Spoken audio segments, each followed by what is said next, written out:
নিচে আরেকটা বেড আছে, এখানে আরেকটা বেড আছে, এখানে আরেকটা আছে, এখানে একটা বেড আছে, এখানে আরেকটা বেড আছে। এদিকে মাঝখান দিয়ে একটা পর্দা দেওয়া, জাস্ট এতটুকুই, আর কিচ্ছু নাই। এখন আরেকটা ইন্টারেস্টিং কাহিনী হইতেছে গিয়া, এই যে প্রত্যেকটা বেড, এই প্রত্যেকটা বেডের মধ্যে একজন করে থাকে, আর সবার জন্য বাথরুম দিছে কোম্পানি মাত্র একটা। একজন গেছে, আরেকজনের যদি ফাইটটাও যায়, হ্যাঁ যাইতে পারবো না বাথরুমে, আর খাড়াই থাকতে হইব, নাহলে একটা বাকেটের মধ্যে লইতে হইব, কোনো কিছু করার নেই এখানে। এরপরে আরেকটা ইন্টারেস্টিং জিনিস হইতেছে গিয়া, যে এই যে এই একটা বেড, এই একটা বেড, আমার একজন বললো যে ভাই এই দুইটা বেডের মাঝখানে 10 আঙ্গুলের মতো ফাঁকা ছিল, ঠিক আছে।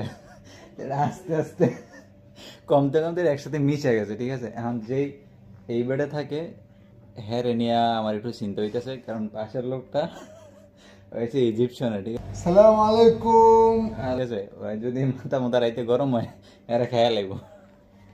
তো গাইজ